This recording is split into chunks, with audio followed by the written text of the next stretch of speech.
construction, lahat, cost at lahat ng sinasabing mga proyekto sa Bulacan? Wala po, Your Honor.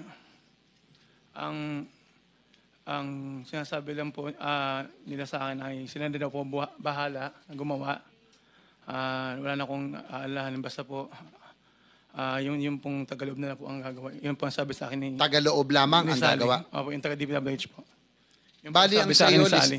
ano ang partisipasyon mo? Lisensya lamang? Pinapadala lang po sa akin yung mga dokumentong pa, pero minsan nga po wala akong natatanggap. Sino ang nagsabing sila na lang ang gagawa? Yun po ay ayon kay Sally po. Sino? Ayon po ay kay Sally ng SIMS po. SIMS. Tapos, sino ang kausap niyo ron sa district office na nagsabing sila ng magagawa?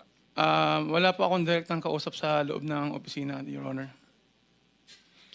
Engineer, D. Alcantara, do you confirm na meron nung parang in-house contracting dito na tinuturo nyo na lang kung sinong contractor? Halimbawa, may kontratista dito. Siyempre, very powerful na Mr. Chair, ang DE.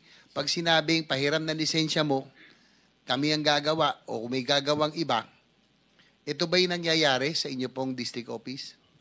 Marahil po, Your Honor, kasi po ito pong huli, hindi po ako kausap ng sino mang contractor regarding po dyan sa paggawa po. Wala po akong direct na kausap. Bilanggit nga po ni Mr. Arevalo. Wala po hindi po nakikipag-usap sa akin. Ako po kasi, ang paliwanag ko po, after the bidding, ako ano po i-recommend sa akin ng BAC na for approval po, resolution, yun lang po ang pinipirmahan ko. Mr. Arevalo, sino ang kausap mo sa DPWH? Wala, ang kausap ko lang po ay si Sally po. Wala na pong Sino iba. pangalan? Sally Santos po. Sally Santos. Nandito ba? Opo, Your Honor. Yes, Ma'am Sally Santos, kayo po'y pinangalanan. Kayo daw ang kausap ni Mr. Arevalo. Siguro, Mr. Arevalo, bago ko tali si Miss Santos, bakit ka nagtiwala? Ano bang kapalit at ba't ka pumayag na gamitin ang lisensya mo, ikaw, para humarap bilang kontratista kahit na hindi ikaw ang gumawa? Sa takot po, Your Honor, na pag-initan po yung negosyo po namin kasi may mga kontrata din po kami, Your Honor. Kumbaga kahit na kung sinabi sa'yo kailangan na hiramin ang lisensya mo, susunod ka dahil baka mawalan ka baka hindi ka na mabigyan ng kontrata, parang ganon? Tama ba? Hindi na po, Your Honor. At alam ko po na kung sino po yung mga nasa likod po nun. Ma'am Sally Santos, totoo ba na merong hong in-house contracting sa district office at kayo na lang po ang pumipili kung anong lisensya, kung sinong contractor ang inyong gagamitin bilang haharap on paper doon sa mga proyekto? Your Honor, hindi po. Actually po, Your Honor, si Engineer Bryce Erickson Hernandez, siya po ang nag-uutos sa akin ng humiram ng lisensya. So ako po, pinagpaalam ko naman po sa kanila, nahihiramin po yung lisensya nila.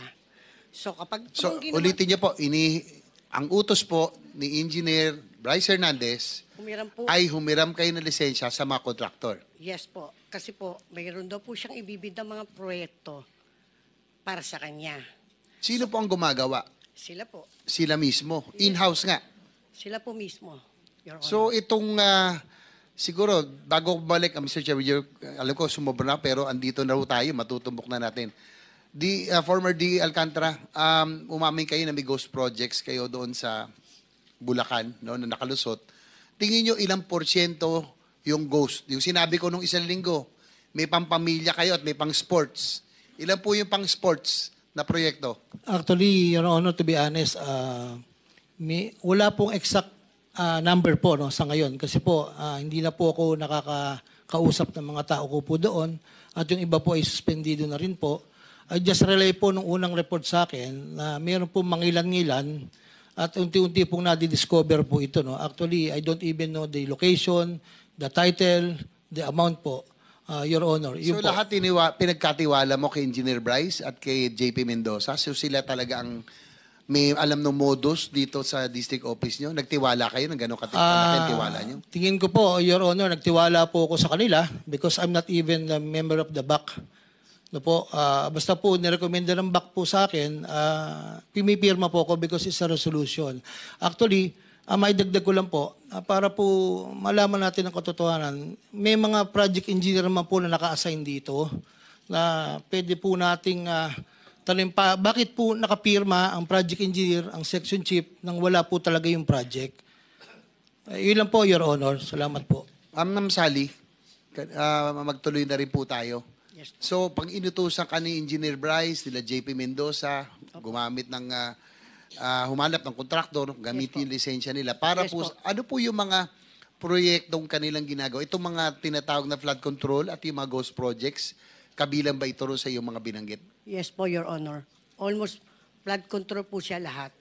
Flood control lahat? Yes po. Mga ilan po yung may idea kayo kung ilang porsyente? Narinig mo ba yung pang pamilya at pang sports? Actually po, kailan ko lang po narinig kay D.E. Henry na mayroon pong ganun. Yung pampamilya, Mr. Chair, sabi ko nga, ito yung totoong proyekto na merong ginawa. Yung pang sports, ito yung walang proyekto totally. Talagang kinukuha. May idea pa kayo sa ganon? Actually po, Your Honor, nagtiwala po kasi ako. Kaya po ako nakapaghiram ng lisensya. Nagtiwala po ako sa dalawang ito. Nagagawin po nila yung proyekto. Sino yung dalawa? Si Engineer Bryce Erickson po at si JP Mendoza. So sila po talaga nagpapalakad. Yes po, Your Honor. Lahat Yung po modus yun. doon, Yes po, Your Honor. sila nagsasabi kung sino magiging kontraktor, Yes po, Your kung Honor. sino yung ihiraman ng lisensya. Yes po. So, maaring gawin yung proyekto o maaring walang proyekto.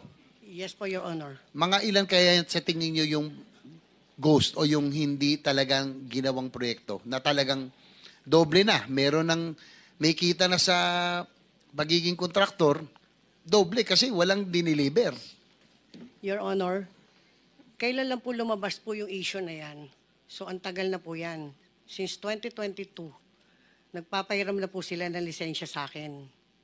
So, ako naman po, nagtiwala po dito sa dalawa na to, na humanap po ng lisensya na gagamitin po sa mga proyekto nila. Iisipin ko po ba na isa pong opisyal ng DPWH na nire-respeto ay gagawa po ng ghost project? With the indulgence of the gentleman from San Juan, Mr. Chair, bakit ikaw pong inuutusan? Ano ka, katulong? Ano ka, na manghiram ng lisensya? Actually- Bakit? Kasosyo mo yung mga yan? Hindi po, Your Honor.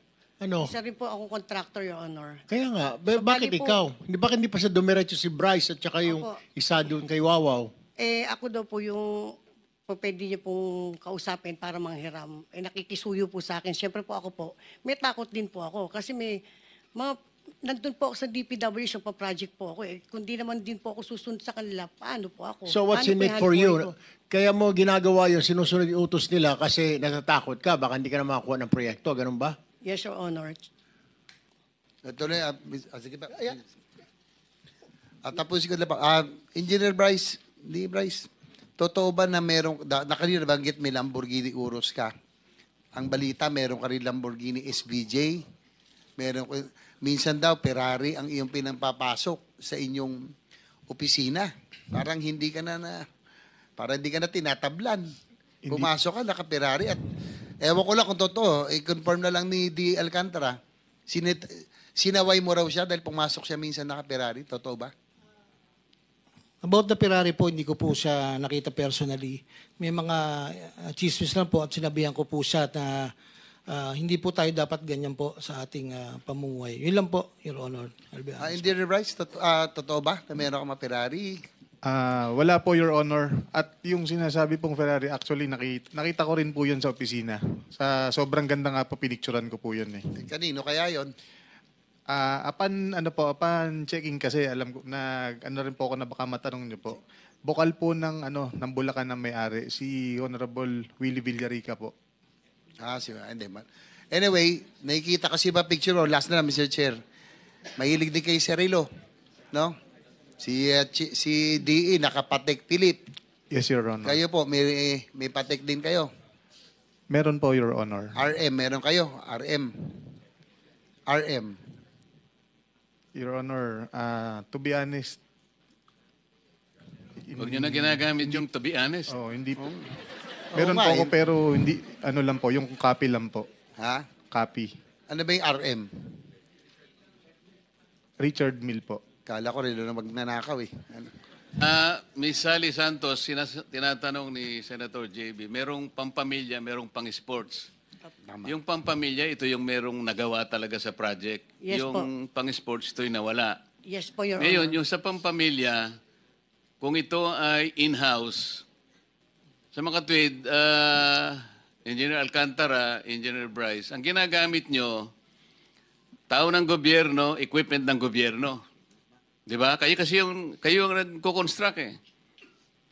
Wala kayong sariling kumpanya, kaya ang ginagamit nyong equipment, mga tao, tao ng gobyerno. Hindi ba? Your Honor, if I may po. Gaya po ng Si nabag... Bryce muna, hindi ba? In-house eh. Wala naman kayo talagang construction company, wala naman kayong tao, wala naman kayong equipment. So tao ng gobyerno, equipment ng gobyerno ang ginagamit nyo. Tama. Your Honor, hindi po ako gumagawa ng project. Eh ano yung in-house? Kanina lang sinasabi... Kagaya po nung nasabi ko po, pag po si SYMS nagdala po ng pera kay DE po, sa akin lang po nilalagay dahil po nasa taas yung kwarto ko, wala pong pumupunta doon. Oh, hindi ba? May sasabihin ka? gusto ko pong Your Honor, Pero yung sinasabi mo kaninang argumento mo, pirma ka lang ng pirma. Yes ang po. mga tao mo lang gumagawa. Yes po, Your Honor. Sinong maniniwala sa iyo na ganun? Ikaw ang district engineer. Ibig mo sabihin, hindi mo man lang naisip, sa kadulo-dulo ng isip mo na dapat paminsan-minsan tinitingnan mo yung project? Your Honor, Pirma ka lang ng pirma? May mga actually Hindi, po, tinatanong kita, maniniwala ba kami na ang isang katulad mo na responsableng opisyal ng gobyerno, papirma-pirma ka lang, hindi mo man lang tiningnan ni minsan? Sige nga, paano mo kayo mapapaniwala na ang gawain ng isang responsable, kung talaga responsable kang district engineer, hanggang dun lang? Bakit kinuha ka pa ng DPWH kung ganun lang pala? Hanggang dun lang pala ang kaya mong gawin. Your Honor, every Monday po, tinatanong ko po ang section chief. Hindi nga tanong ang gagawin mo, titingnan mo rin para sa ganon ay matukoy mo kung talagang may nangyayari sa project. Ngayon ang katwiran mo eh. Ay pinamahala ko po sa lahat ng mga tao ko eh. Sino kaya? Sinong tao ang maniniwala sa ganong klaseng pangatwiran? Yung sagutin mo. Your Honor, yun po kasi yung protocol po ng mga sistema po. Yun ba yung protocol, Yusek Kati? Opo. Yun ba? Sorry, Your Honor, I am not involved in the operations. I guess the regional director. Tinatanong ko protocol, wala ba kayong guideline? Ang dami ninyo department order. Yun lamang quality control, yung QUA ninyo. Maliwanag na maliwanag. Yung QUA nandun sa inyong central office. Yun ay hindi makakawala sa responsibilidad. Titingnan nyo, susuyurin ninyo, hihimayin nyo yung project. Kaya tinatanong ko, yun ba yung protocol? Tapos sasagutin mo hindi ka kasali rito? Yun ba yung protocol? Yes, Your Honor. Yun ang protocol na hindi siya tumitingin? Kailangan... Sabi niya kanina, pinamahala niya sa mga tao niya, basta't siya nandun lang pirma ng pirma. Is responsibility- that the protocol? Hindi po, Your Honor. Ha? Hindi po, Your Honor. O yun. Salamat. Mr. Chair? Meron kang itatanong. Meron na lang po tayo kasing halos sa isang oras, kaya maximize natin. Nandito si Yusek Kati kasi. Mr. Chair, just to continue yung mga tanong ni Senator JV. Tinitignan ko ho kasi news reports.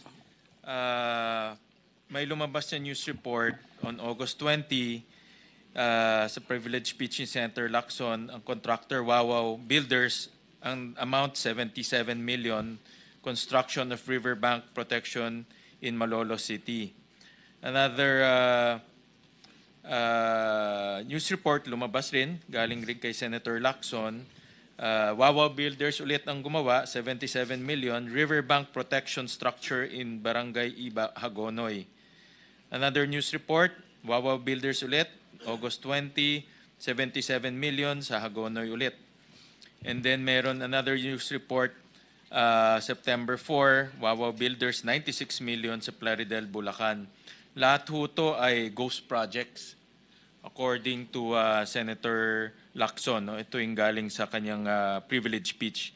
Have this been verified to The be last ghost pala, projects? sorry, on September 4, ito po yung inspection ni Secretary Vince Dizon sa flood control project in Barangay Sipat, Plaridel, Bulacan. No? So, in case Secretary Dizon is validated, he personally went there. So, Mr. Arevalo, on record kayo po ang nakapangalan dito. At nabanggit ng ating Pangulo yung economic sabotage. So in other words, pag kayo nasampahan ng economic sabotage, kulong kayo kagad, walang bail yan. Kasi kayo ang on record na gumawa ng ghost project. Ngayon, ang tanong ko ho sa inyo, itong mga ghost project na ito, obviously ghost kasi nabayaran ho kayo. Natanggap nyo ba yung pera na nakuha ninyo? Ito po yung mga project na yun nasa, sa pilitan pong hiniram sa amin, Your Honor. Ito lang pong, ang mga bayan tayo, pumasok lang po sa account namin. Tapos po, agad din pong itinatransfer sa account ni Sally. Parang dumadaan lang po. Sa katunayan po, yung passbook ko po ay hawak nila. So yung passbook hawak ni Sally? Yes po, Your Honor. So ibig sabihin, pumapasok sa account nyo, lumalabas ng hindi nyo alam? Ang sinasabi lang po, Your Honor, natawag na lang po na i-confirm na lang po. Kaya, Mr. Arevalo, kung di kayo magsasabi ng totoo at isasabi nyo ang lahat, kayo makukulong dito. Non-bailable yan. Nagsasabi po Your Honor ng totoo, Your Honor. So ngayon, ano po ang nakukuha nyong kapalit? May naiiwan po ng konting, may porsyento po. Ilang porsyento? 2.8%, Your Honor. 2.8% sa paghiram ng inyong lisensya? Ang pagkakasabi po nila ay para daw po sa buwis. Para ano? Sa buwis daw po. Para sa buwis? Opo, Your Honor. So, dumadaan yung pera sa inyo, pero... lumalabas din po agad, Your Honor, papunta sa account ni Sally. Pero kayo na nanalo sa bidding? Yun nga po, Your Honor, wala po kayong magawa dahil sa takot, Your Honor, na na baka kami po ay maipit po yung negosyo namin, Your Honor. So, sumasali kayo sa bidding? Po, Your Honor, dahil sa takot na rin po, Your Honor, na kaya wala na po kayong magawa, Your Honor. Oo nga, kayo ang sumasali sa bidding. Sinasabi lang po na salihan po, Your Honor. Ano? Sinasabi po na salihan po, Your Honor, ni Sally. Ano? Sinasabi lang po niya na salihan ko daw po yun. Salihan mo? Oo, ni Sally po. At nananalo ka? Di ko na po alam, Your Honor. Sila na po ang may po na hawak ng Your Honor. Si Sally. Ngayon si Sally, Miss Sally, sa Sims Construction, ganun rin. Si Pangulo pa natin on August 20 ang nakakita ng ghost project. Tama So po. ganun rin. Pag nasampahan kayo ng economic sabotage, kulong kayo, non-bailable. Yes po, Your Honor. So dapat magsabi ho kayo ng totoo. Yes, Your Honor. So sino gumawa ho nitong kayo ng totoo? Yes, Your Honor. So sino gumawa ho nitong project sa Baliwag, Bulacan? Actually po, ang gumawa po ng project ko sa Baliwag si Engineer Bryce Erickson Hernandez at saka po si JP Mendoza. So in other words, yung ghost project sa Baliwag, Bulacan, ang gumawa ay si Engineer Bryce at si JP Mendoza po. Engineer JP Mendoza. Yes, Your Honor. Problema, Mr. Chair? Yeah, go Mukhang ahead. hindi nga ginawa. Hindi ginawa. Pero Cumulekta lang. Pero Mr. Chair, Nabayaran, pero nabayaran. mukhang hindi kinekta. Mr. Chair, thank you. Nabayaran. Kasi yan ang ghost project eh. Di ba? Wala pero nabayaran. Senator Win, baka pwedeng pasagutin natin si JP Mendoza. Kung talaga sila bang gumawa. At saka si Bryce, kayo ba talagang gumawa? For that, Mr. Chair, Miss Sally, yung pera na binayad, pumasok sa account nyo, di ba? Yes, Your Honor. Saan pumunta yon? dinala ko po kay Engineer Bryce Erickson Hernandez yung halaga ng siningil po nila. So kayo mismo nagbigay? Yes po, Your Honor. Kanino nyo binigay? Sa kanila po. Sa Eh, kanya ikaw, po, opisina. ikaw magkano ang sayo? Yeah. 3% lang po, Your Honor. So 3% ka, mataas ka pa kay Mr. Arevalo, 2.8% lang siya. So katapos-tapusan, siya pala yung makukulong, siya pa yung pinakakonti ang nakuha, ganun ba? Oo, ganun na ho, Mr. Chair. Ganun na. So magkano binigay nyo, Miss Sally, kay Bryce at kay Mendoza? Actually po, Your Honor, ang madalas ko bigyan ng pera dyan, dali sa opisina niya, kay Engineer Bryce Erickson Hernandez. Sa rami po ng flood control na ibinid nila, lahat po na yung pinakolekta po nila. Kasi po, sila na po gumagawa ng SWA. SWA, nagpapapirma po sa project inspector, sila na po lahat yon. Hanggang sa sasabihin na lang nila po, pumasok sa account ko. Dikato ho talaga Yes, Your Honor.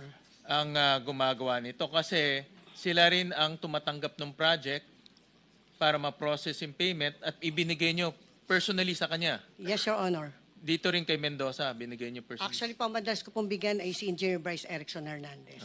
Yeah, Mr. Chair. Kay Bryce, Engineer Bryce, apelido mo Bryce? Hernandez po. Hernandez. Your Honor. Yeah. Yung natanggap mo yung pera galing kay Sally, sinarili mo na lang yun? Wala ka na ibang binigyan? Your Honor, alam po ni Sally yun, binababa niya lang po sa opisina ko yung mga pera, nakakahon po yun, nakasarado po yun. So, sinong binibigyan mo? Actually, hindi ko po binibigay, kinukuha po ni Alcantara sa office ko yun. Ito, Di Alcantara, ganito ha, lumalabas ngayon na parang pinapalabas ninyo na you are the least guilty. At ito mga tauhan mo ang most guilty. When in fact, ikaw ang district engineer. Yes, sir. Walang mangyayari dyan sa distrito mo na hindi mo alam dapat. Because, ganito, you are the hope, head of procuring entity. Di ba? Yes, sir. Being the head of procuring entity as a DA, ikaw lang ang pwedeng magbigay ng papilis doon sa bangko para matransfer ang pera ng DPWH papunta kay Wawaw. At kay Wawaw papunta doon kay Santos. At pagdating kay Santos, naingkas niya, binibigay niya ang pera kay Bryce. Sabi naman ni Bryce, pagdating sa kanya, pinapasa niya sa'yo ang pera. Hindi ako maniwala na ikaw ang pipirma mo, buhay mo yan, nakataya sa pirma mo, tapos sabihin mo sa akin na yung pera na galing doon kay Bryce, hindi nakarating sa'yo? Your Honor, yes po. Kung papayagan niyo po ko, marami po magte-testify po na noong August 3, nung sila po minumura ko, bakit may mga ganyan. Andiyan po ang project engineer, ang mga hepe po, na umamin po sila na sila po ang may gawa niyan. At si JM Ramos po na nakadiskubre. Your Honor, inaamin ko po na may pagkukulang ako dahil ako po ang huling pumipirma. Pero may mga nakapirma po at sinasabi ko nga po, yung pagtitiwala ko po sa mga tao ko, yun po ang naging kasalanan ko nito, Your Honor. So, ibig mo sabihin, wala po akong wala ka talagang natanggap partisipasyon. Gaya nga po. Sandali lang. Opo. Wala ka talagang natanggap? Yes, Your Honor. It's your word against their word. Yes, Your Honor. May natanggap ka? Box lang po yun. Actually, hindi ko po talaga binuksan ko pero alam po na pera ang laman nun. Pinakuha po So, yun. pinasa mo doon sa kanya? Senator, Pinakuha niya Yes. po. nasa Mr. Chairman. time, ano na